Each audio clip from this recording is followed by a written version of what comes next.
gente pode testar a tua tela de repente? Pode sim. Vamos lá. Deixa eu só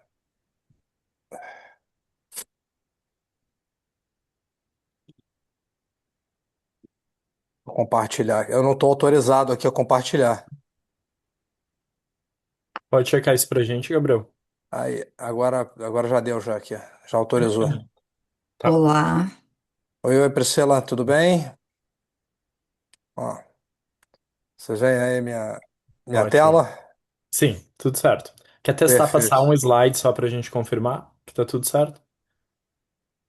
Tudo Sim, direitinho. tudo certo. Uhum. Ó, Então acho que sem mais delongas a gente pode começar, né, pessoal?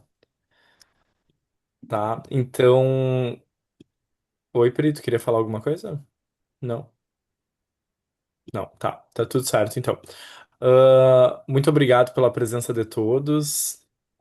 Recebo a todos nesse nosso evento, que já está na sua quinta edição, então o NF Science Talks, que é uma iniciativa criada para a gente ter um espaço para discutir assuntos de relevância para a medicina reprodutiva, trazendo profissionais bem informados e capacitados para discutir temas específicos. Então eu agradeço muito. Então, o meu nome é Marcos Kuhlmann e eu sou o diretor científico da Nilo Frentes Medicina Reprodutiva do grupo. E eu conto hoje então com a colaboração da minha colega, doutora Priscila Scalco, que é especialista em medicina reprodutiva e médica de reprodução humana do grupo Nilo Frentes também. E hoje o nosso convidado especial é o Dr. Roberto Antunes, que é médico pela Universidade Federal do Rio de Janeiro, com residência em ginecologia e obstetrícia pelo Hospital Clementino Fraga, e tem uma segunda residência em endoscopia ginecológica pelo Hospital Servidores do Estado do Rio de Janeiro. Também é mestre em fisiologia endócrina, doutor em endocrinologia pela mesma universidade, a Universidade Federal do Rio de Janeiro. Atualmente é diretor médico do Centro de Reprodução Humana Fertipraxis e também o diretor da Sociedade de Ginecologia e Obstetrícia do Rio de Janeiro e da Sociedade Brasileira de Reprodução Assistida. Muito obrigado, Roberto, pelo aceite em participar do nosso evento. O Roberto vai nos falar sobre os progestógenos na reprodução assistida, desde do suporte da fase lútea como estratégia de bloqueio. Eu espero então que seja muito proveitoso para todos nós. Uns recadinhos antes de eu passar a palavra para o Roberto. Vocês podem enviar as perguntas ao longo da apresentação pelo chat, ok? Então, ali vocês podem observar o chat na barra inferior da plataforma do Zoom. Eu e a doutora Priscila estaremos coordenando essas perguntas e iniciando essa discussão. Roberto tem aproximadamente 45 minutos, e daí a gente começa essa discussão. Tá certo? Sem mais delongas, então, Roberto, muito obrigado. olá, obrigado, Marcos. Oi, Priscila, tudo bem? Obrigado Tudo aí pelo bom? convite. Prazer estar aqui com vocês. É um prazer falar aqui no evento da Nilo. Todos vocês são amigos queridos.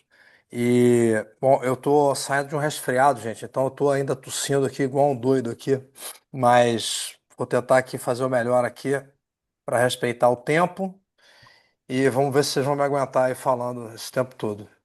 E hoje o convite que me foi feito foi para falar um pouquinho sobre os progestógenos na reprodução assistida, e são dois temas bastante longos sobre suporte fase lútea e sobre o bloqueio no pico de LH, e essa foi uma aula que eu apresentei no Congresso Mundial de Fertilização in Vitro, agora em setembro.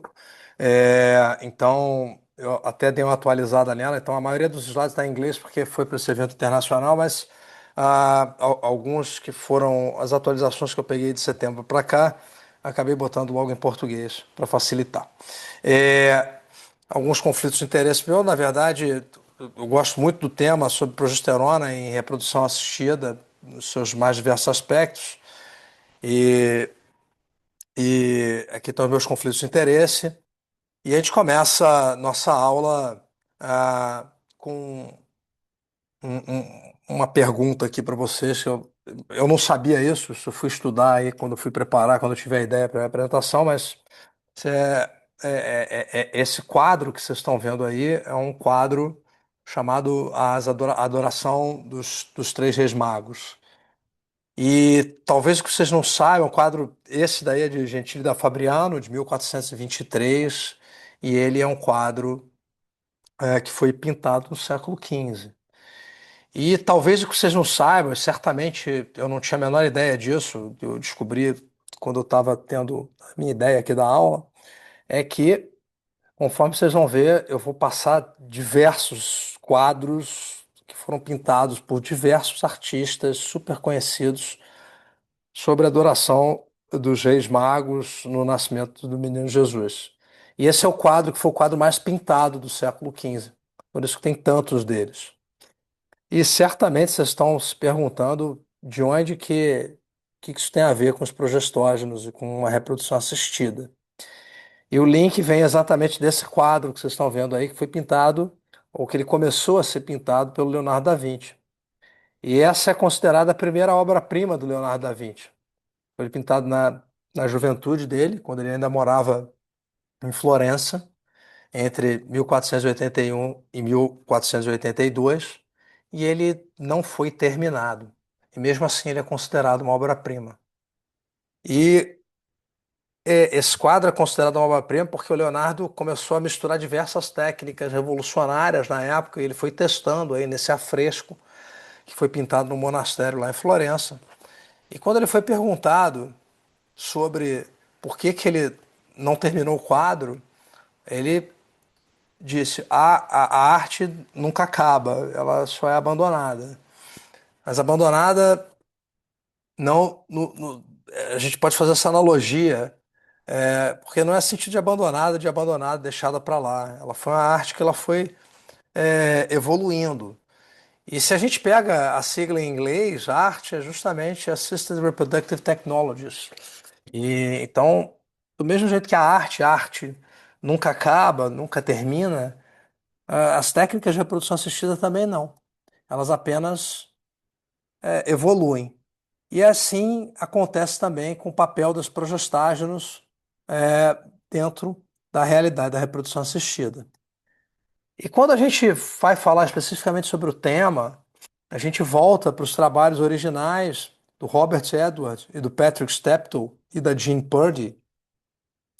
E essa é a primeira série de casos grande que eles publicaram em 1980, que é basicamente o primeiro trabalho que nós temos sobre suporte lúteo em medicina reprodutiva. E nesse trabalho, eles estavam tendo resultados terríveis sem ter suporte lúteo, e eles começaram a fazer uma série de testes com vários tipos diferentes de suporte lúteo que eles poderiam pensar, e para tentar entender por que você tinha tão pouca gravidez nesses ciclos de tratamento, principalmente nos ciclos estimulados. Essa foi a primeira série de casos com estimulação e não só com ovulação natural. E eles conseguiram algumas gestações quando eles fizeram a reposição com HCG e progesterona.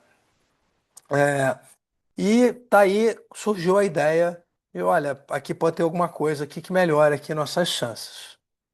Quando a gente faz uma comparação da fase lútea natural, nós temos, obviamente, no momento em que você tem o pico de LH, você tem a ovulação, ocorre a formação do corpo lúteo e você tem a elevação dos níveis de progesterona. Quando você tem uma gravidez que ocorre fruto dessa ovulação, os níveis de HCG mantêm o corpo lúteo e você tem uma evolução contínua dos níveis de progesterona ao longo dos dias subsequentes. No entanto, quando a gente vai para uma fase lútea depois de um processo de estimulação ovariana, a gente tem dois cenários possíveis. Um cenário que é quando nós fazemos um gatilho com HCG, e nesse gatilho com HCG, você tem um pico grande de progesterona com uma queda posterior, alguns dias após, e se você fizer uma transferência fresca, essa transferência resultar numa gravidez, depois você tem uma retomada da produção de progesterona. Desculpa, gente. Ao passo que se você faz o gatilho com análogo do GNRH, você tem é, uma realidade onde você tem um pico de progesterona menor e com uma queda abrupta desse pico, porque você tem uma luteólise precoce nesses casos. Então, quando a gente fala em ciclos de reprodução assistida, várias teorias existem para essa deficiência na fase lútea em termos de progesterona, que vão desde as explicações associadas a níveis suprafisiológicos de estradiol durante o ciclo de estimulação, a níveis suprimidos de LH durante a fase lútea desses ciclos, disrupção das células de granulosa depois da coleta dos folículos, uma fase lútea que naturalmente acaba ficando mais curta, ou a formação de corpos lúteos disfuncionais, uma vez que são vários que se formam.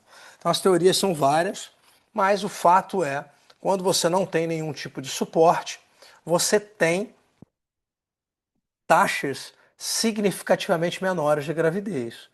E quando a gente vai para as meta-análises sobre os dois tipos propostos de suporte de fase lútea pelo Edwards lá atrás, que foram basicamente HCG ou progesterona, e a gente faz uma comparação do uso do HCG contra placebo, contra não fazer nada, você vê que as taxas de nascidos vivos e as taxas de gravidez são significativamente superiores naqueles ciclos que fizeram o HCG como suporte versus o grupo que não fez nada.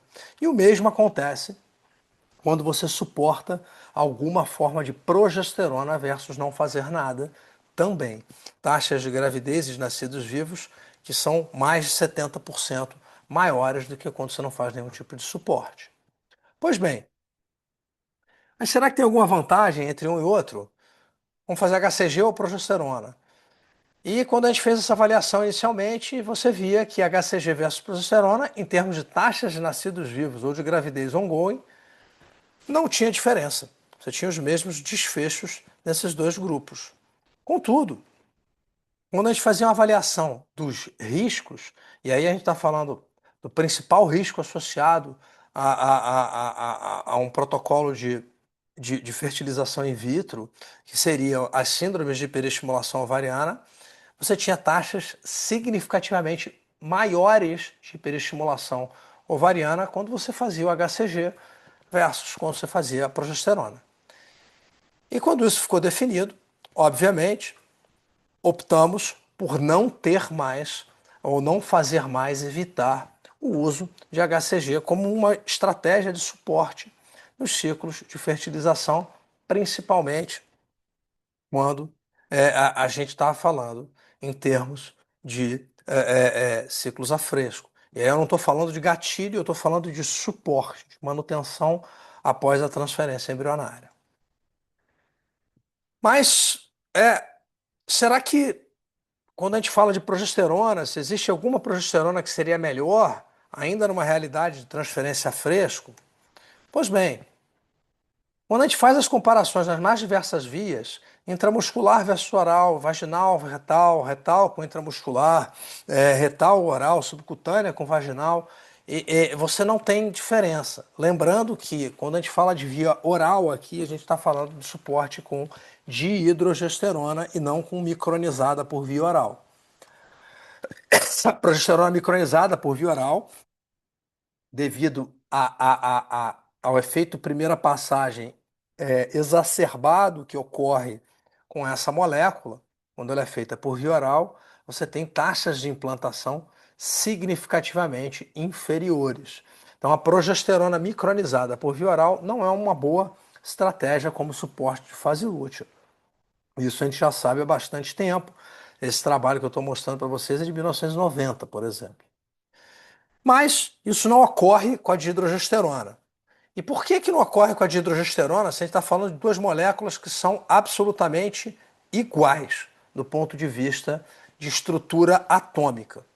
Tá? Então, ambas são derivadas da mesma raiz, do mesmo inhame mexicano, ambas são retiradas dessa raiz, a diferença é que a dihidrogesterona ela tem um processo extra de exposição a radiação ultravioleta, que faz com que a molécula original de progesterona sofra uma dobradura de 60 graus para trás da molécula e por isso ela ganhou um nome diferente, é o nome de retroprogesterona, mas é exatamente a mesma molécula.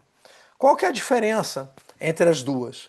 Essa dobradura faz com que a molécula de dihidrogesterona passe a ter uma meia-vida maior do que a molécula de progesterona e que ela tenha uma seletividade maior para os receptores de progesterona.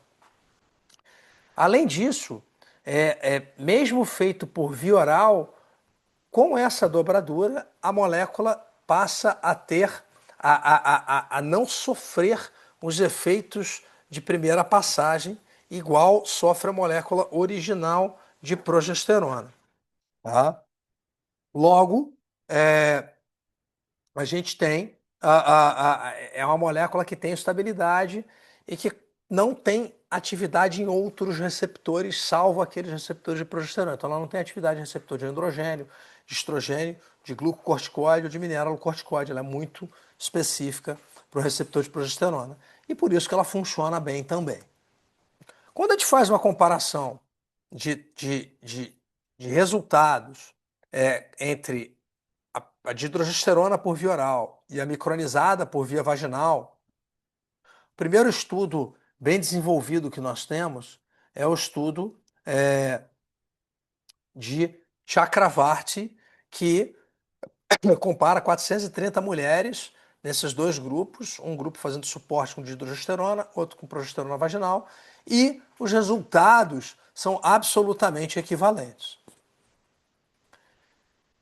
Além disso, quando a gente vai para as recomendações atuais da ESHRE, nós temos que qualquer via de administração de progesterona pode ser utilizado para progesterona micronizada, salvo a via oral, para suporte.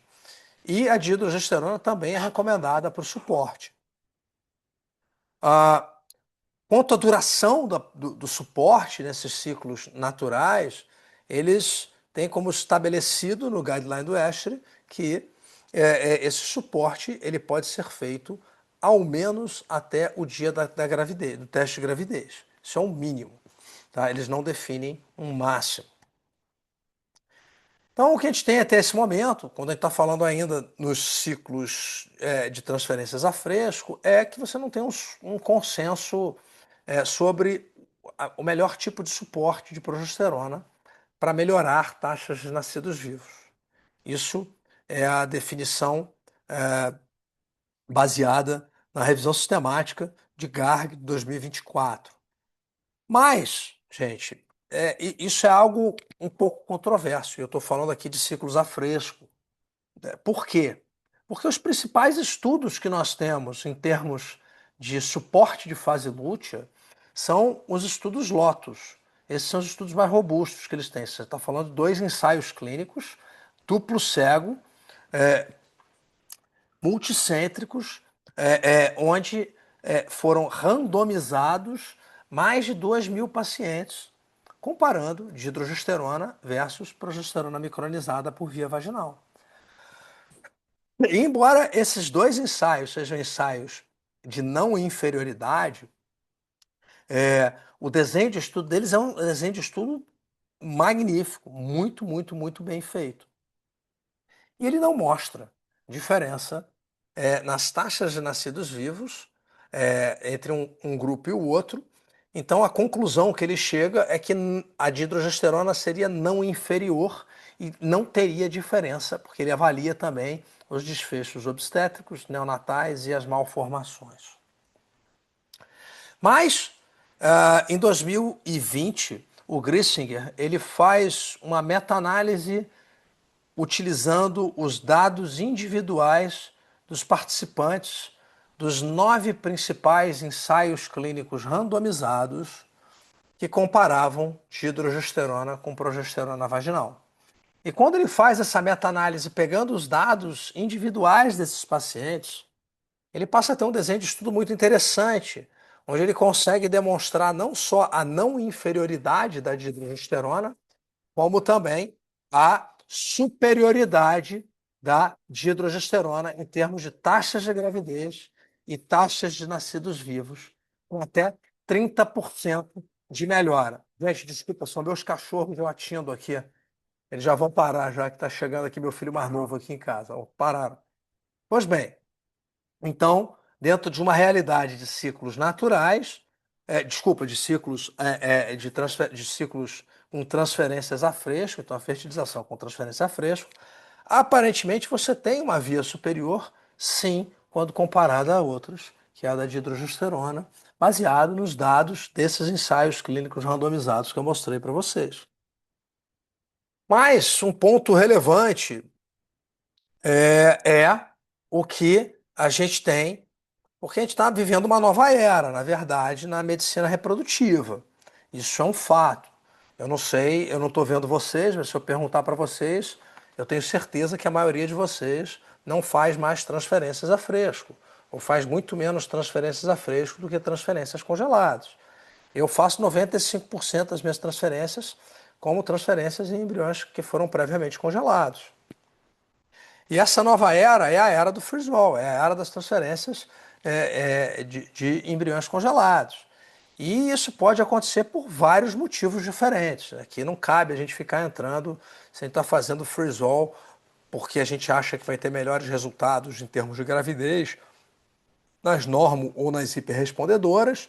Se a gente está fazendo um freeze-all porque são pacientes que a gente está fazendo muito PGT, quase 100% das minhas pacientes requerem ou desejam ou fazem análise genética pré-implantacional. Então, assim, eu acabo ficando preso sempre ou quase sempre a transferências embrionárias em embriões congelados. Ou se você está prevenindo um risco de uma síndrome de hiperestimulação ovariana. É uma forma de você evitar que essa paciente desenvolva uma hiperestimulação. E isso é refletido no mundo. Os dados de 2021 da rede latino-americana, são dados latino-americanos, mostram 72,5% das transferências sendo já transferências de embriões congelados. Os dados de 2022, que eu acabei não atualizando nesse slide, já estão em 77,9% das transferências. Os dados americanos também mostram um aumento exponencial e expressivo das transferências de embriões congelados. Então, isso é uma realidade que a gente vive.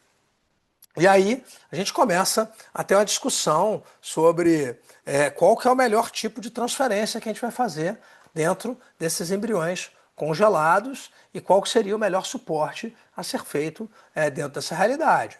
Então, quando a gente faz primeiro uma comparação entre transferências de embriões congelados em ciclos artificiais ou naturais, eu vou falar um pouquinho primeiro dos ciclos artificiais, que é a estratégia que foi usada predominantemente nos últimos, sei lá, é, é, é, 20, 30 anos, quando a gente falava em termos de transferências de embriões, mas, e isso porque eram ciclos que davam maior flexibilidade ou conveniência e supostamente davam menos taxas de cancelamento quando comparado com ciclos naturais. Eu vou mostrar para vocês que isso não é bem assim, mas vamos falar um pouquinho dos ciclos artificiais. Então, os ciclos artificiais, quando a gente vai comparar o suporte lúteo desses ciclos, você vai fazer inicialmente o preparo desse endométrio com algum tipo de estrogênio, claro, e depois você vai ter que usar algum tipo de progesterona. Esse trabalho que eu trago para vocês, do Emir Pabuço, lá da Turquia, é um trabalho muito interessante, onde ele compara as três diferentes vias de administração de progesterona, via oral com a progesterona, via vaginal ou via intramuscular, e mostra taxas de nascidos vivos e de gravidez ongoing muito similares, mas quando você faz uma avaliação de efeitos colaterais, você tem menos efeitos colaterais e menos queixas nas pacientes que utilizaram a via oral. E aí, dentro dessa realidade de ciclo artificial, uma questão muito relevante que foi trazida pela Helena Labarta lá em torno de 2017, 2018, isso daí já é um trabalho já mais recente dela, 2021, é, sobre, tá bom, mas será que se a gente transferir todo mundo fazendo suporte, e a Helena fazia o suporte com progesterona vaginal, na Espanha, por uma questão de disponibilidade, a Espanha só tem a progesterona micronizada, ela não tem de hidrogesterona para ser feita.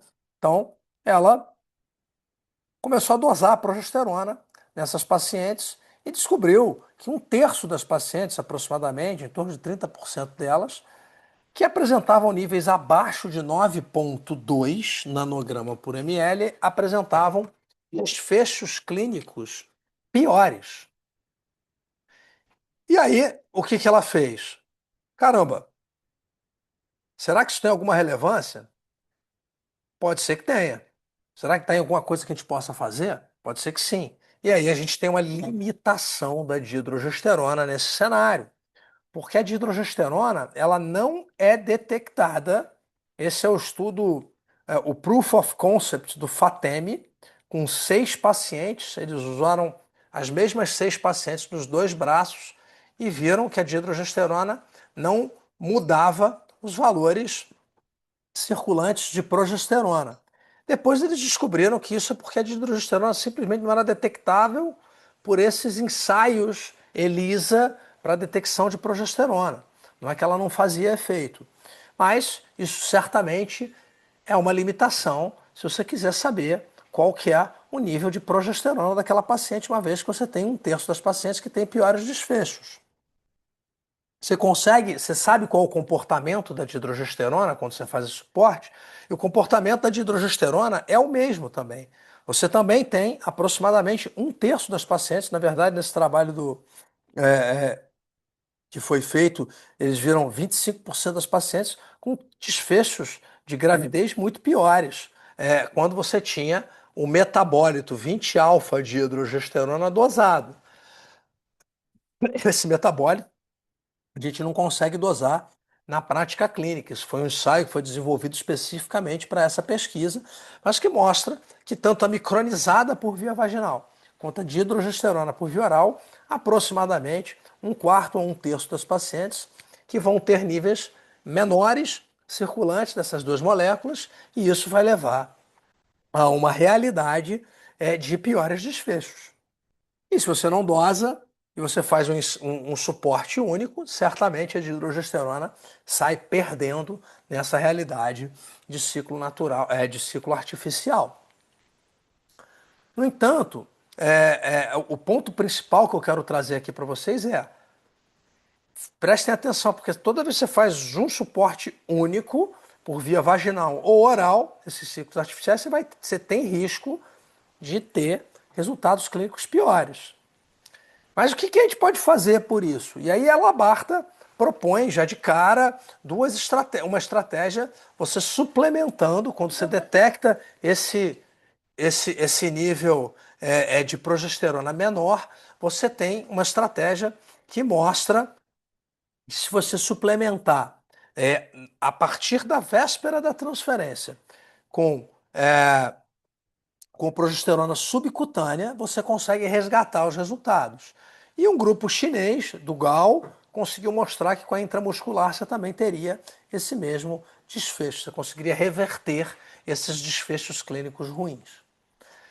O que eu vou botar para vocês são dados interessantes que nós temos publicados pelo grupo da Universidade Livre de Bruxelas, através da Sherry Markins, que ela mostra que, ok, mas será que a gente precisa, se a gente estiver fazendo a vaginal e a progesterona der baixa, a gente tem que suplementar com subcutânea ou com intramuscular? Isso é necessário? E não, não é necessário. Você pode fazer essa suplementação dupla com dihidrogesterona. A Shari mostra que para pacientes que tiveram níveis na véspera da transferência abaixo de 8,8 nanograma por ml, se você iniciasse a suplementação com dihidrogesterona, você conseguia resgatar esses desfechos clínicos tão bem quanto se você fizesse como se os níveis originais fossem já superiores a 8,8. Então, aparentemente, você tem uma equivalência quando você faz a suplementação, seja com dihidrogesterona, seja com a subcutânea ou seja com a intramuscular. O importante seria você ter esse suporte duplo.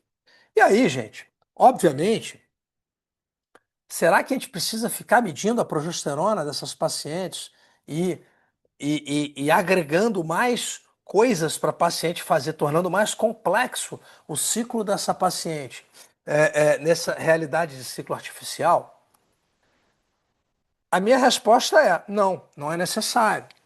O que você pode fazer para simplificar a sua vida e a da paciente é fazer o que a Barbara Lawrence, do grupo do FATEMI e do Barisata, fez. Ela suplementou desde o início progesterona vaginal junto com dihidrogesterona. E nessas pacientes, como a dihidrogesterona não é mensurável no sangue, todo o nível de progesterona que ela mediu nesse trabalho, ele refletia os níveis da progesterona vaginal.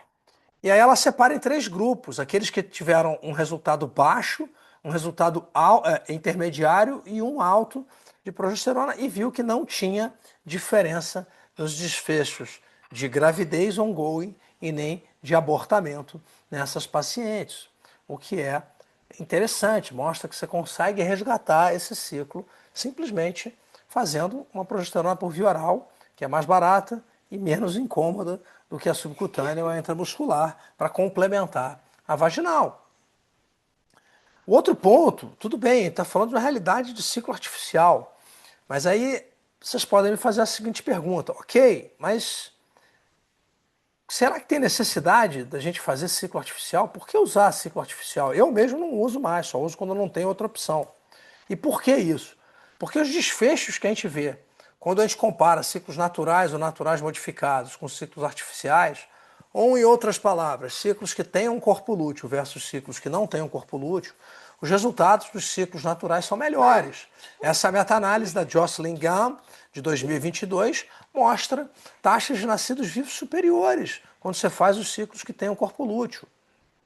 E não só isso, Takeshima mostra desfechos obstétricos melhores também do que quando você faz o ciclo natural, do que quando você faz o ciclo artificial. Então, quando você faz essa comparação, você tem aumento das desordens hipertensivas da gravidez e de acretismos placentários de forma bastante importante quando você compara o ciclo artificial com ciclos a fresco e com ciclos naturais de embriões congelados. Sobre as taxas de aborto, isso é uma outra questão. Existe um ensaio clínico randomizado, que é um ensaio clínico do vietnamita, do grupo de vietnamita do Ho, foi publicado ano passado no Lancet. Uma baita revista, um ensaio clínico randomizado. Isso daqui é um exemplo maravilhoso que a gente tem para saber interpretar com calma os estudos. Porque nesse ensaio clínico, ele põe lá como conclusão que não houve diferença nas taxas de abortamento por intenção de tratamento. E aí que está o grande pulo do gato e a grande cafagestagem, vamos dizer assim, quando você quer jogar os seus resultados para um lado e para o outro. O grupo vietnamita é um grupo claramente favorável a ciclos artificiais. E aí eles reportam os seus resultados por pacientes que foram randomizados antes de começar o tratamento, ou seja, 476 em cada grupo. Mas eles tiveram uma taxa altíssima de cancelamento nos ciclos naturais e naturais modificados. A minha taxa de cancelamento é 6%. Eu não sei como é que eles tiveram 20%, mas ok, essa foi a taxa deles. Mas como é que você vai reportar a taxa de abortamento de 99 ciclos que nem começaram? Isso não existe. Isso não existe. Isso, inclusive, eles acharam. Não é que eles não chegaram a essa conclusão. Nos resultados suplementares, eles mostram isso. E se você faz essa análise, não por intention to treat, mas por ciclo executado, você vê que as taxas de abortamento nos ciclos naturais modificados foi significativamente menor, foi menos da metade daquela dos ciclos artificiais, com significância estatística. Então você tem mais abortamento, sim, nos ciclos artificiais quando comparado aos ciclos com corpo lúteo, mesmo nos resultados do ensaio clínico do Ro. E isso tudo leva a uma conclusão para a gente, quando a gente está falando em termos de transferência de embriões congelados. Vamos voltar para a natureza, vamos voltar para o natural, vamos voltar para ter o corpo lúteo. Esse foi um editorial muito interessante do FATEMI de 2020 já. E aí, falando especificamente dentro dos ciclos naturais, será que tem algum sentido a gente aferir níveis de progesterona nesses ciclos naturais? Será que esses ciclos verdadeiramente naturais você vai ter alguma diferença nos resultados? E aqui a gente está falando de ciclos sem suplementação lútea. A única suplementação lútea é aquela produzida pelo corpo lúteo. E aí, quando você faz essa análise dos ciclos simplesmente sem suporte, você tem diferença sim.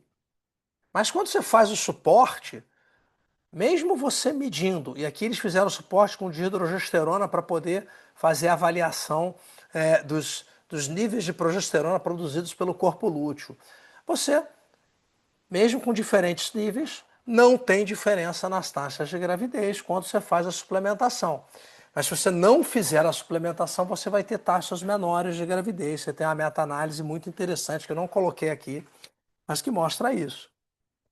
E aí, gente, quando vocês estão na dúvida, caso os dados que eu tenha apresentado até aqui não tenham sido suficiente para fazê-los pensar, façam o que eu fiz. Chequem os seus próprios dados.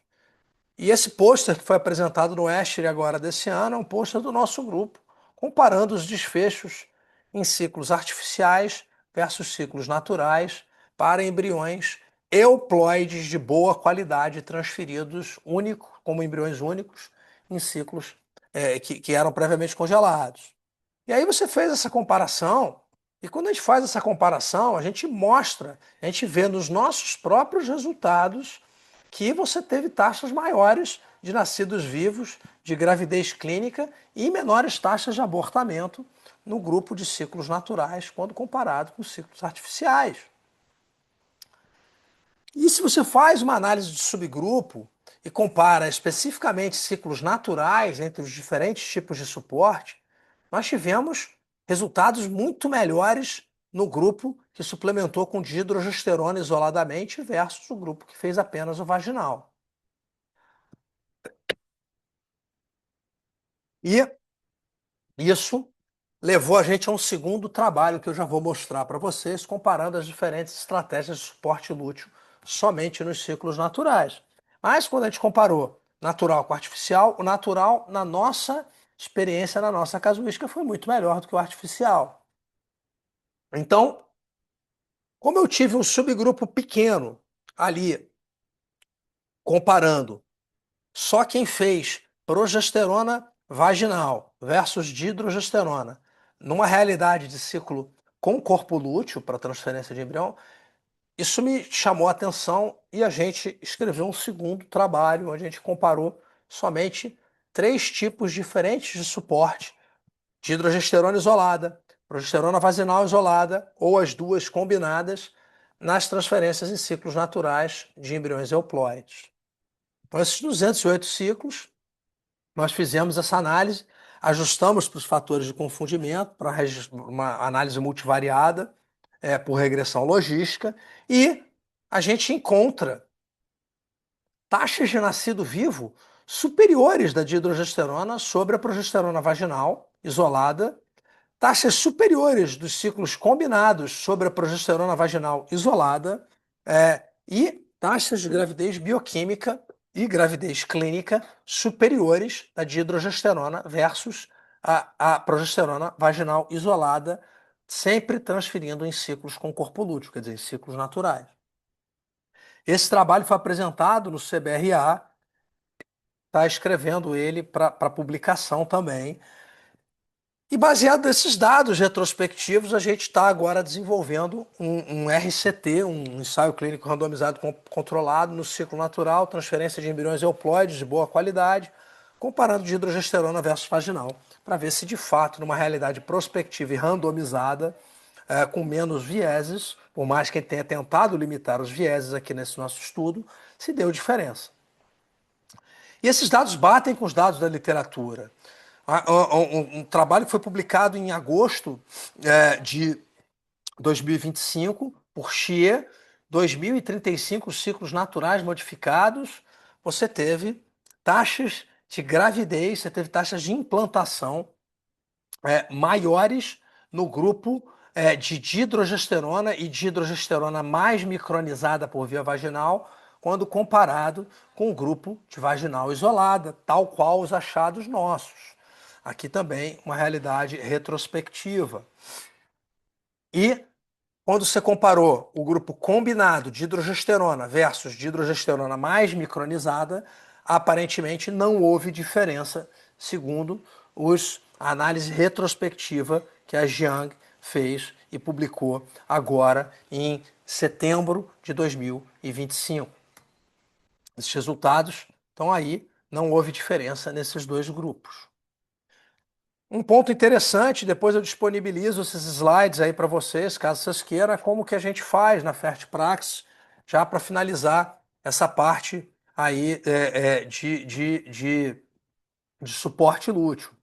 Então, dentro de uma realidade de ciclo artificial, eu restringo isso para pacientes que não têm a menor possibilidade de ter uma ovulação.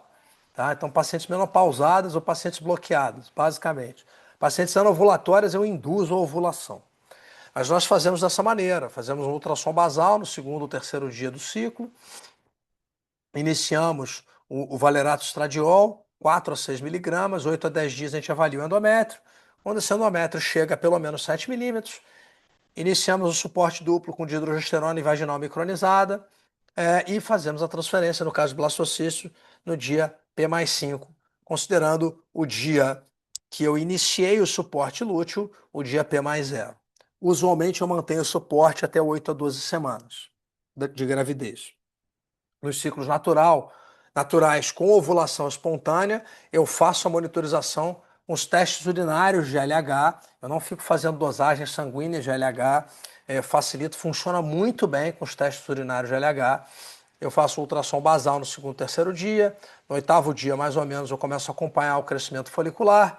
Quando o maior folículo atinge 14 milímetros, eu inicio os testes urinários a cada 12 horas. Quando esse teste positiva, independente de ser de manhã ou de noite, esse é o dia LH mais 0, eu confirmo a rotura no dia LH mais 2, que seria o dia que eu vou começar a progesterona. Faço a transferência no P mais 5 ou LH mais 7, tal qual está aí, e mantenho também normalmente até 8, 12 semanas, pelo menos, o suporte. Depois, caso vocês queiram saber, eu mostro como que eu faço para sair e fugir dos finais de semana. É possível, basta você adiantar o início da progesterona de acordo após a positivação do pico de LH. Uma vez que o pico de LH ocorreu, essa ovulação vai ocorrer mesmo que você inicie a progesterona. Não faz a menor diferença, você só ajusta o momento da transferência e foge dos finais de semana. Você pode fazer isso também para fugir com trigger, com gatilho de HCG. Da mesma forma, a partir do momento que você chega com folículo com pelo menos 18 milímetros, você pode fazer o gatilho de HCG. Saiu uma publicação recente do FATEM mostrando que se você fizer o gatilho com 14, 16, 18, 20 ou 22 milímetros, os desfechos clínicos são os mesmos. Então isso não teria um problema e seria uma outra estratégia também para que você fuja dos finais de semana. Como mensagens para casa dessa primeira parte da aula sobre suporte lúteo, nós temos alguns pontos basais e muito claros. Todo ciclo de transferência vai precisar de algum tipo de suporte de fase lútea, seja ele artificial, seja ele natural, seja ele a fresco. Os estudos mais robustos de transferências a fresco mostram uma superioridade da dihidrogesterona sobre a progesterona vaginal micronizada. Isso a gente ainda não observa nos ciclos de transferência de embriões congelados, com a mesma robustez dos estudos que a gente tem para os ciclos a fresco. O que a gente sabe nos ciclos congelados é que os artificiais com certeza têm piores desfechos do que os naturais. E dentro dos naturais, dentro dos artificiais, qualquer tipo de suporte parece ter desfechos clínicos similares, desde que a gente faça um suporte duplo. O suporte duplo é o que vai dar os melhores resultados nos ciclos artificiais. E dentro dos ciclos naturais, eu não fico fazendo medidas de progesterona, não acho que tenha necessidade. Eu estou até ajustando meus dados aqui para publicar agora uma série grande de casos com dosagem de progesterona, justamente para mostrar que se você faz um suporte adequado, esses níveis não vão fazer a menor diferença nos ciclos naturais, que são os que eu faço. E com isso, não sei se vocês estão com um saco ainda aí de me escutar ou não. Priscila, se quiser que eu pare, você me avisa, senão eu vou continuar aqui para outra parte. Eu tenho quanto tempo? 10 minutos, Tá 15? maravilhoso, tá? Apresentação brilhantíssima, muito obrigada. Eu acho Então, que segue vou, e vai. vou seguir aqui e tentar acabar o mais rápido possível para que a gente possa abrir para as perguntas. Então, é, tal qual o Leonardo da Vinci, na sua obra-prima, mostrou a evolução de várias técnicas e várias formas de você ir evoluindo, e mostrou que a arte só se transforma, ela não acaba, né?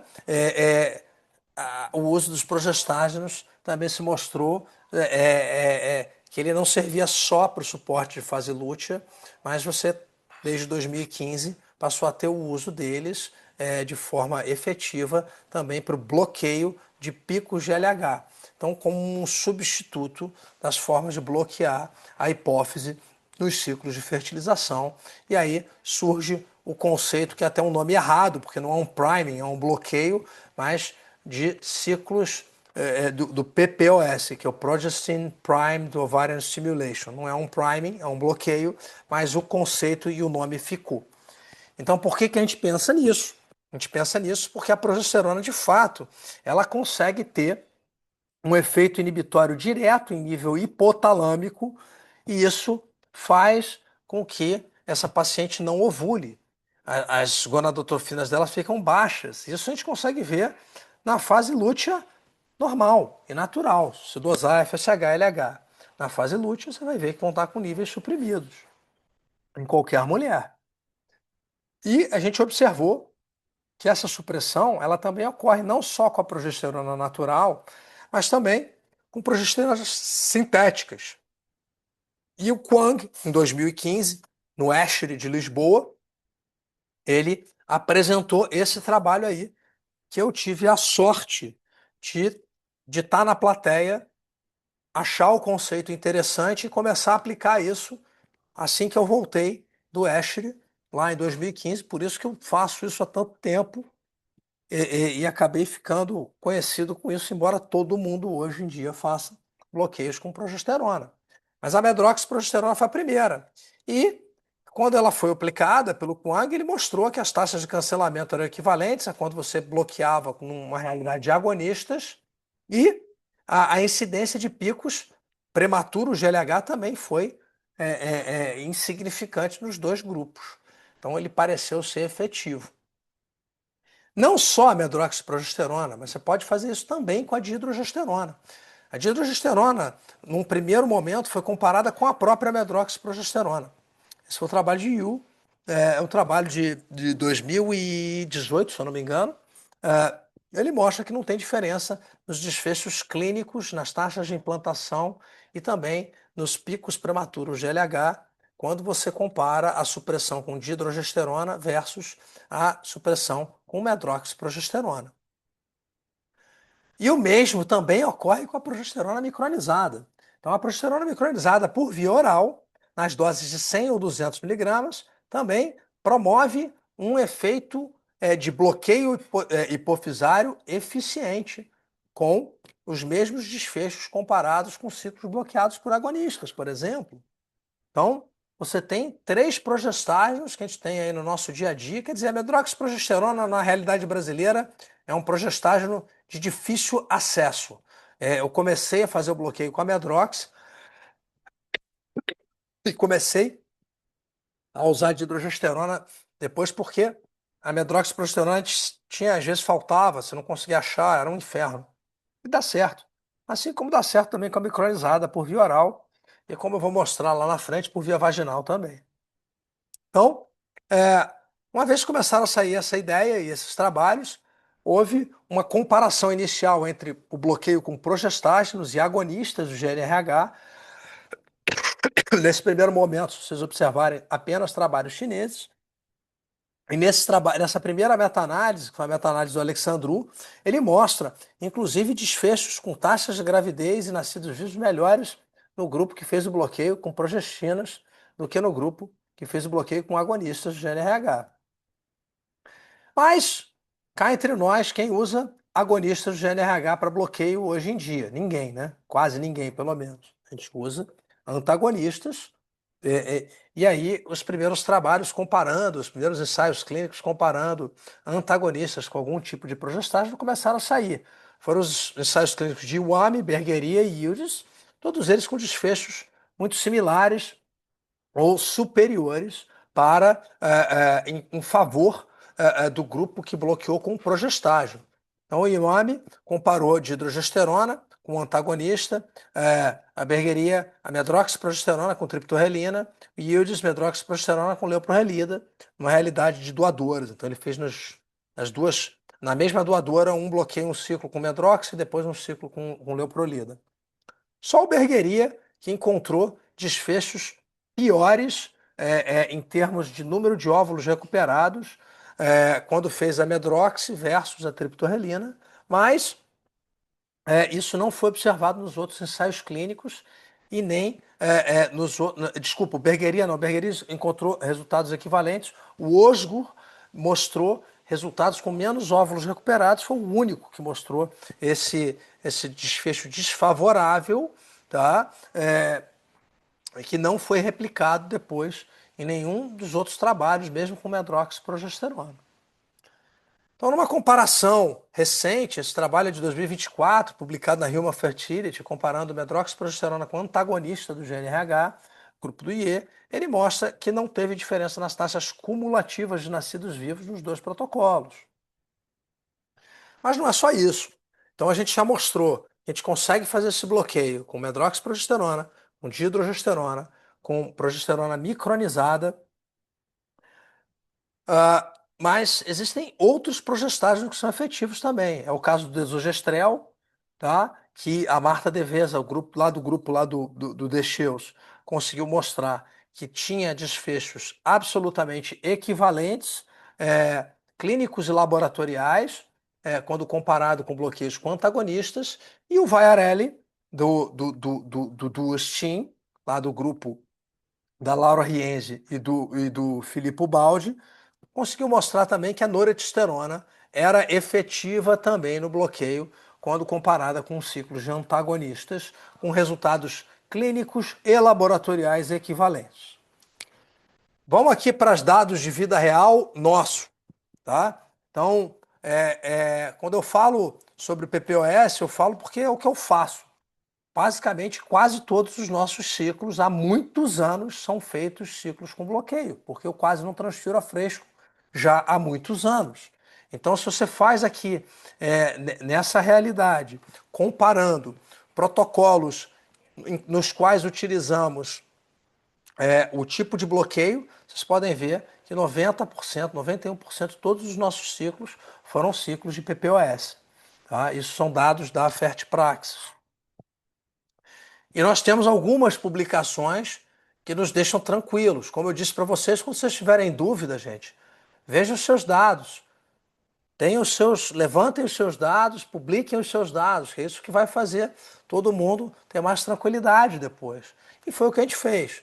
Então, lá em 2019, a gente publicou o primeiro levantamento nosso, um levantamento muito inicial, comparando cetrotide com dihidrogesterona, cetrorelix com dihidrogesterona, dias de estimulação equivalentes, LH no dia do trigger também suprimido igual, número de óvulos recuperados também não teve diferença. Ah, Roberto, mas foram poucos casos. Sim, com uma prova de conceito, a gente apresentou esses dados no Congresso Brasileiro, em 2019, mas a gente foi aumentando a nossa casuística e agora em 2025, no início do ano, a gente conseguiu publicar uma casuística bem grande, com mais de 700 casos, que refletem muito o que nós tivemos e que vimos nos casos iniciais. Então não há realmente diferença em termos de duração do estímulo, em termos de capacidade do bloqueio, em termos do número de óvulos recuperados. Esses dados são meus dados. Tá? E quem quiser, só checá-los lá no JBRA, foram publicados esse ano. Esse ano, a gente apresentou no CBRA, agora 2025, aí já uma comparação não só dos desfechos laboratoriais, da eficácia do bloqueio, mas os resultados clínicos. E os resultados clínicos comparando transferência de um único embrião euploide com o mesmo padrão de estimulação. Então, todos esses ciclos foram ciclos realizados com o mesmo protocolo, tá? Então, com delta-folitropina mais menotropina. E quando você compara se teve alguma interferência do tipo de bloqueio para essa transferência numa realidade de um ciclo de transferência de embrião congelado, também nenhuma diferença nos desfechos clínicos, sem diferença estatística. As taxas de euploidia, quando a gente faz essa comparação, o Wang já mostrou que você comparando PPOS versus antagonista, dados super recentes, aí 2025, publicados em outubro de 2025, mostram que não há diferença nas taxas de euploidia dos embriões que se formam, independente do tipo de bloqueio que você faça para você obter esses óvulos.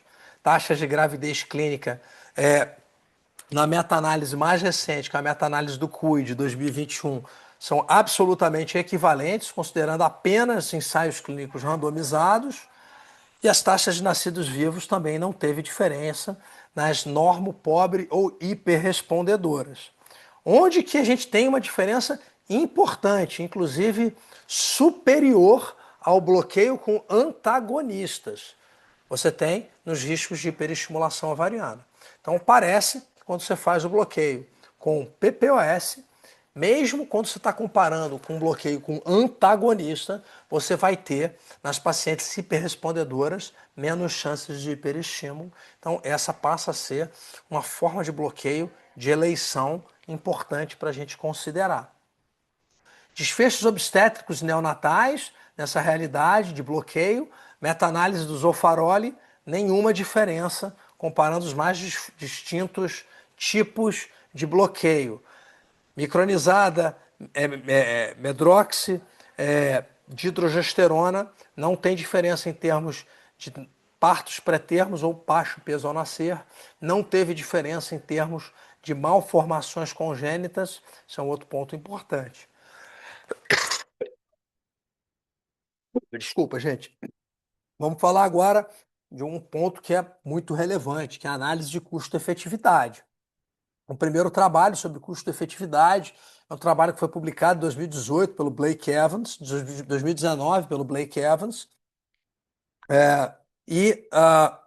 ele mostra que quando você pensa inicialmente num casal que poderia fazer uma transferência a fresco, se você pensa em fazer uma transferência a fresco, isso não seria um problema, não há custo-efetividade. É melhor, você vai gastar menos dinheiro fazendo um ciclo com bloqueio com antagonista ou com agonista.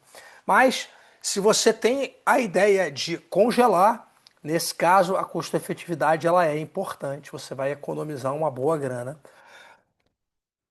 fazendo bloqueio com PPOS e não com agonista ou antagonista.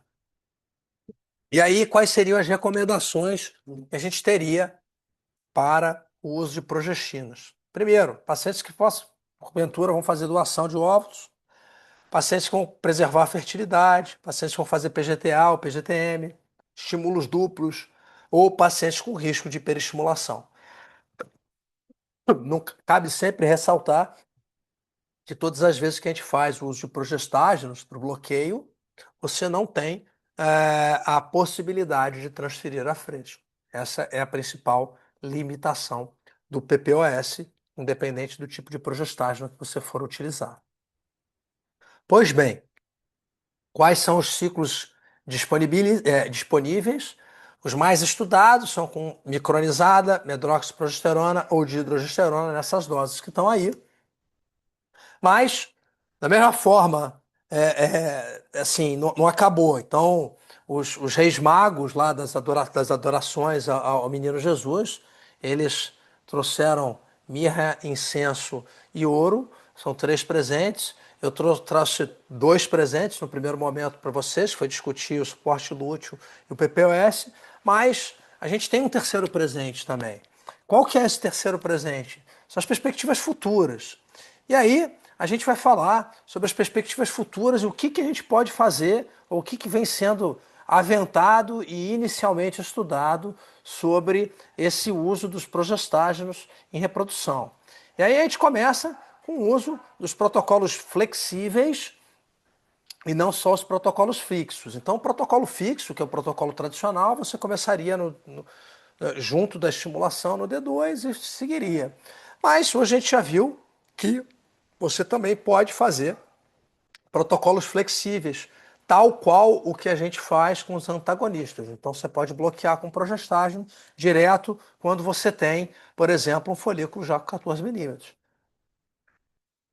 Por que isso? A gente volta lá atrás, a gente volta lá para as bases fisiológicas. Quando você faz o progestágeno, ele bloqueia o hipotálamo direto. Então, ele tem o mesmo efeito de bloqueio imediato que os antagonistas. Por isso que esses ciclos são efetivos. O único ponto, isso não está na aula, mas isso eu estou escrevendo uma meta-análise com o Grissinger sobre PPOS e com bloqueio, e parece que nos protocolos flexíveis, isso é só uma impressão. O ideal é que você faça a dose, se você for usar, por exemplo, a dihidrogesterona, usar a dose mais alta. Não usem as doses mais baixas. Usem 30 miligramas de dihidrogesterona ou 200, pelo menos, da micronizada. Você vai ter mais tranquilidade nesse bloqueio e parece que vai ter desfechos melhores. Uma vez mais, uma comparação específica, aqui é na comparação com medroxiprogesterona, aqui com dihidrogesterona também, um protocolo flexível, começando no 7º dia do ciclo e não no 2º, e você tem resultados equivalentes no número de óvulos recuperados, mas menos custos, conforme a gente já esperava. Tá? Um outro ponto que eu publiquei, esse é o primeiro trabalho que foi publicado em 2024, é um relato de caso, na verdade.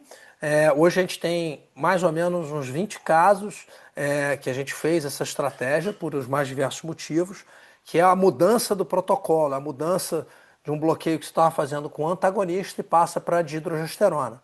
Obviamente, gente, isso daqui não é para ser feito de rotina, tá? Isso é para ser feito numa realidade onde por algum motivo você ia fazer uma transferência a fresco e seja lá por que cargas d'água, a paciente hiperrespondeu, a paciente levou progesterona antes do tempo, a paciente esqueceu, não tem mais o antagonista, você não precisa perder o ciclo ou correr o risco de uma ovulação precoce. Você consegue passar de um bloqueio para o outro sem prejuízo à recuperação de óvulos dessas pacientes. Esse caso mostra isso. Você tem uma série de casos grande com medroxiprogesterona do Calafate, mas com dihidrogesterona, essa única publicação que tem na literatura. E já finalizando aqui, vocês não devem estar aguentando mais me escutar, um conceito novo também. Esse é o primeiro trabalho que foi publicado no mundo com esse conceito. É um proof of concept sobre o bloqueio com progestágeno, mas por via vaginal. E você tem uma eficácia absolutamente equivalente à que você teria quando você faz com a dihidrogesterona, que foi o proof of concept que a gente fez com 21 casos. Mais uma vez, quem que vai preferir bloquear por via vaginal do que por via oral? Falar simplesmente de preferência, ninguém, se você está falando nos mesmos desfechos. Agora, você pode ter pacientes que, por exemplo, sejam pacientes bariátricas. A paciente bariátrica que tem um bypass, hoje, o meu bloqueio de eleição é progesterona micronizada por via vaginal. Ou uma paciente que tem alguma síndrome desabsortiva qualquer. Eu tive outro dia uma paciente que tinha alergia à lactose e a dihidrogesterona tem um pouquinho de lactose, ela tinha alergia grave. E aí ela não tolerou a progesterona por via oral, a micronizada, teve muita sonolência, fiz por via vaginal. E isso bloqueia bem. A gente está agora, eu estou com um grupo lá de São Paulo e a gente está organizando um RCT comparando vias de bloqueio da dihidrogesterona oral com a vaginal micronizada para mostrar que isso realmente não tem problema. Esses dados foram publicados ano passado no JBRA. Quem quiser, checa, são bem interessantes, é um conceito interessante vocês terem na cabeça. Uma mensagem para casa sobre PPOS. O bloqueio hipofisário parece ser seguro e efetivo quando você usa algum progestágeno. Isso hoje já está, inclusive, como via de recomendação formalmente no ESHRE, no guideline que foi publicado agora, um mês atrás. Os desfechos clínicos e laboratoriais são similares com os diferentes protocolos. Você pode escolher aquele que você quer usar. Desfechos obstétricos e neonatais são equivalentes. Você tem uma custo-efetividade favorável quando você já pensa de cara num paciente ou num casal que vai precisar congelar ou que não vai ter uma transferência fresco. E, reitero, os diferentes protocolos parecem ter efetividade similar. Para finalizar a minha aula, eu comecei ela com o Leonardo da Vinci, que é enfim, um gênio do século XV. Eu finalizo com outro gênio do século XV, que é o Michelangelo. Michelangelo, quando ele, com 85 anos, foi perguntado por que ele estudava ainda, por que ele continuava pesquisando, estudando anatomia e as coisas, mesmo já depois de ter conseguido tanto, ele responde apenas ancora imparo. E quem fala italiano sabe que ancora imparo é ainda aprendo. Então é porque a gente tem que seguir aprendendo. E eu espero que vocês tenham aproveitado a aula. Peço desculpa pela extensão da aula, são muitos slides, são 2 temas muito longos, mas fico aqui à disposição para responder as dúvidas de vocês. Muito obrigado pelo convite mais uma vez. Agradeço a todo mundo aí, Danilo Franz, em especial a Priscila e ao Marco. Muito obrigado, Roberto. Acho que foi uma grande aula que tivemos uma revisão de tudo que a gente precisava, né? Então vamos ver se vai restar espaço ainda para algumas perguntas, porque eu acho que o Roberto respondeu a maioria das questões que eu tinha em mente, pelo menos. Mas eu acho que eu posso começar fazendo a primeira pergunta da audiência e depois a Priscila continua, pode ser? Tá, então a primeira pergunta é sobre se no ciclo natural modificado o gatilho com HCG baseado só no tamanho do folículo ou se tu associa a dosagens hormonais. Eu não associo a dosagem hormonal. Tá? Uhum, O trabalho do FATEM ele é muito claro e ele tem um N bem grande. Então, a partir de 16 milímetros, eu fico muito tranquilo para fazer o gatilho de HCG caso eu precise. Tá? Eu uhum. normalmente, Marcos, não faço gatilho de HCG. Tá? É difícil fazer. Sim. Eu monitoro com teste urinário de LH. É, é, ele funciona muito bem. Eu faço de 12 em 12 horas. E para fazer a programação, foi o que eu falei. Vamos supor, vamos pegar aqui o, o pior dos cenários. A paciente está lá acompanhando, e aí o teste positiva no domingo. Se você for fazer da forma como eu faço, esse seria o dia LH mais 0. Eu transferiria no LH mais 7, que daria no outro domingo. Putz, ferrou. Uhum, Clínica não abre o domingo, não quero trabalhar domingo, porra, não vou fazer isso. O que é que você pode fazer? Você pode começar a progesterona na segunda-feira, por exemplo, e aí você já cai, você já consegue adiantar essa transferência, já sai de domingo e já vai para sábado. Porque se segunda-feira é o P0, está falando de segunda, terça, quarta, quinta, sexta, sábado. O P5 cai no sábado. uhum. Sim. Ou, dependendo da hora que a paciente fale com você no domingo, você pode, inclusive, falar para ela: olha, começa hoje mesmo a progesterona, no próprio domingo. E com isso você adianta a transferência para a sexta-feira, e aí você fica com o final de semana livre. E eu ainda não publiquei esses dados, mas os nossos dados não mostram diferença nas taxas de gravidez quando você faz essa manipulação do adiantamento da progesterona. Você pode fazer com muita tranquilidade e todos os casos você tem ovulação. Eu não tive nenhum caso até hoje que eu mudei a minha, o início da minha progesterona após a positivação do LH e eu não tive ovulação. Ah, Roberto, como é que você sabe isso? Simples.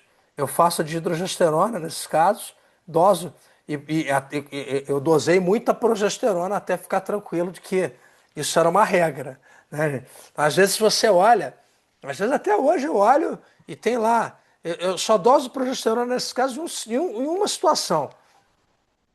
É, se eu vou olhar 2 dias depois do pico e o folículo não está aquele folículo que claramente virou um corpo lúteo, aí eu doso faço de hidrogesterona, isso não vai mudar o nível de progesterona, então eu sei que qualquer nível de progesterona que aparecer ali a mais é em função do corpo lúteo. E sempre dá a progesterona alta, mesmo quando a imagem parece que não rompeu. Então, Uhum. assim, é, isso funciona muito bem. Se ficar na dúvida, você ainda pode fazer um HCG depois para romper ali. Isso não vai fazer mal. Isso não muda nada do seu. A sua janela de implantação você já começou a criar na hora que você começou a dar progesterona. Então isso não é um Uhum. problema.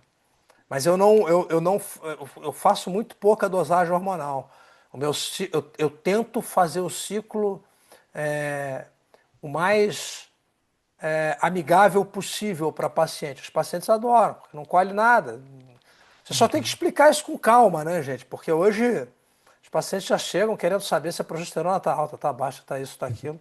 E aí depois você explica com calma isso para a paciente fica tranquila e adora.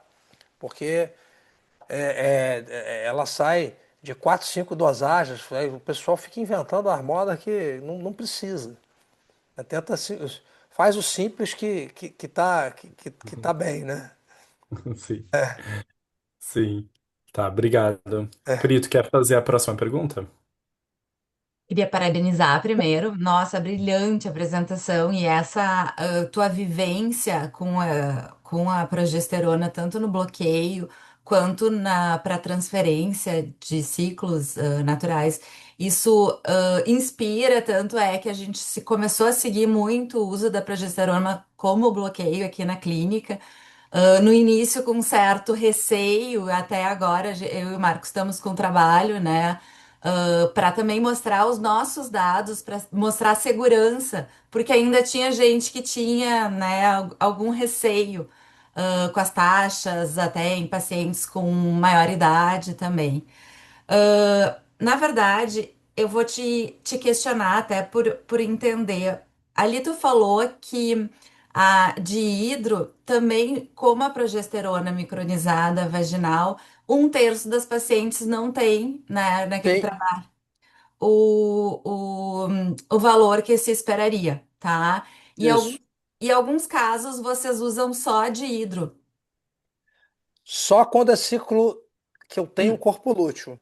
Tá, só o ciclo natural. Ciclo artificial nunca uso só Só vaginal um. micronizada, nunca uso só de hidrogesterona, porque você tem 1/3 das pacientes que vão metabolizar mal. No ciclo natural, o ciclo com corpo lúteo, onde você teve uma ovulação, você teoricamente tem já uma segunda via de suplementação de progesterona ali, que é a progesterona do próprio corpo lúteo. Tanto Sim. que, se você reparar, um desses trabalhos mais recentes que tiveram, que foi de outubro agora, é um trabalho no grupo chinês, são milhares de casos, onde eles compararam ciclos naturais modificados, onde eles fizeram o bloqueio ou com dihidrogesterona ou com dihidrogesterona mais a micronizada. Quer dizer, eles fizeram 2 progesteronas ou uma progesterona num ciclo natural, não teve diferença, né? Não teve, não adiantou fazer mais ainda, porque você já tem Uhum. já ali, você está fazendo 4 vias de progesterona, Uhum. desculpe, 3 vias de progesterona quando você faz o ciclo combinado no ciclo natural, né? Ao passo que no artificial você está fazendo 2. Se você vai suplementar isso com dihidrogesterona, ou com subcutânea, ou com intramuscular, gente, pelo amor de Deus, qualquer suplementação está valendo e vai ser efetiva. Eu só acho assim, se você está pensando em custo-efetividade, em conforto da paciente, pô, não tem por que você ficar comprando subcutânea ou intramuscular. É cara, é difícil de achar. Aqui no Brasil é super confuso para você achar. Testosterona você consegue arrumar em qualquer esquina, é mole. E funciona super bem. E, inclusive, os resultados que eu tenho aqui para os meus ciclos, pelo menos, mais uma vez, eu tenho que tomar cuidado porque esses são resultados retrospectivos ainda. Mas são resultados que, no mínimo, te geram alguma reflexão ali sobre fazer ou não fazer, se tem uma diferença ou não. Parece que tem, pelo menos os meus resultados, né, mostraram isso. É, e aí agora a gente está tentando ver isso prospectivamente, se a gente consegue ter alguma diferença, né? E me chamou a atenção, outra coisa que me chamou a atenção, que mesmo no ciclo natural, tu dá uma boa dosagem de progesterona de resgate. Sim, a gente faz 30 miligramas normalmente de dihidrogesterona ou 600 de micronizada, né? A gente tem feito menos ciclos combinados, como eu falei, no ciclo natural, mas é uma dose padrão, né, digamos assim, de suporte lúteo que a gente teria, é, que é o que a gente faz. É, o Marcelo, eu vi que fez uma pergunta aí sobre É, o excesso de progesterona, né? Que é uma grande exatamente. discussão aí que você tem na literatura, né? Então, o Pedro Melo é um brasileiro que faz muita meta-análise, ele mora na Inglaterra, o cara publica pra caramba, faz meta-análise na Cochrane, faz meta-análise em um monte de lugar, ele basicamente vive disso. Ele publicou em 2021 uma meta-análise justamente comparando se haveria alguma diferença em diferentes cutoffs de níveis de progesterona que você chegasse em termos de resultados clínicos, né? É, e dentro dessa meta-análise, o que ele vê? Ele encontra os mesmos resultados da Labarta e dos outros autores, mostrando que quando está abaixo de 10, de fato você tem resultados clínicos piores, entre 10 e 20, e entre 20 e 30, em teoria, você teria resultados equivalentes, e ele tem uma tendência a piores resultados quando você tem níveis acima de 30. Esse é o resultado dessa meta-análise. Eu estou falando aqui de cabeça, tá, gente? Então depois só chequem com calma, mas é basicamente isso. E aí ele faz uma sugestão nessa meta-análise, ele fala, cara, talvez exista uma coisa chamada excesso de progesterona. O que faz sentido, ou poderia fazer sentido. Aí me chega esse ano, agora, tem um mês, agora, um grupo americano lá do Mika Hill publica é, um resultado falando que, olha, o ciclo artificial não é ruim. O que é ruim é que você tem níveis menores de progesterona. Então você tem que fazer intramuscular, porque intramuscular vai dar um nível muito maior. E com isso eu mostro aqui, é um estudo retrospectivo também, que você teve menos, você não teve diferença nos desfechos obstétricos, que são os resultados mais contundentes que você teria, e nem em taxa de abortamento. Mas, e aí ele bota que você tem que suplementar progesterona pra caramba nesses ciclos artificiais, que você teria que ter níveis aumentados. Então, assim.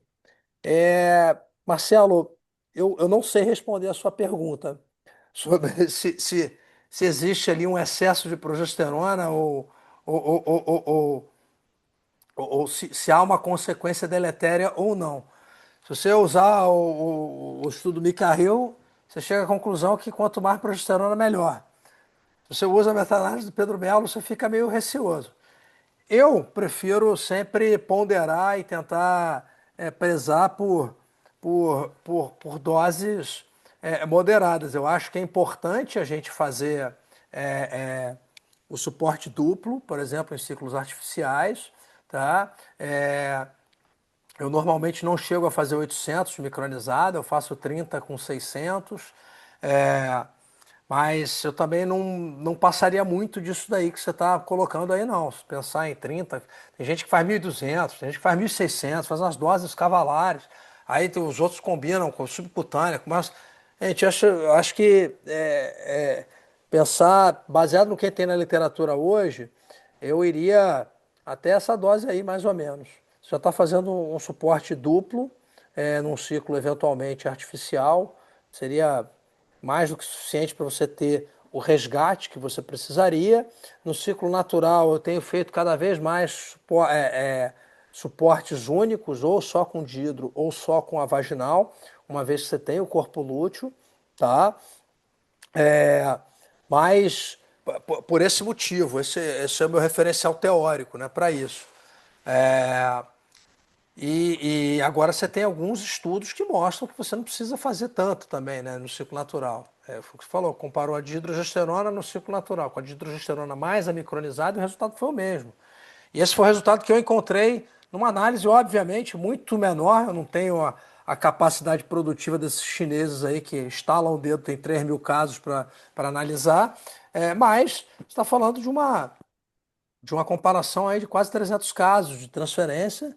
é, e eu não tive diferença no suporte de dihidrogesterona versus dihidro mais micronizada nessa realidade de ciclo natural, né? Uhum. Tá certo, então eu acho que por conta do tempo a gente vai ter que encerrar.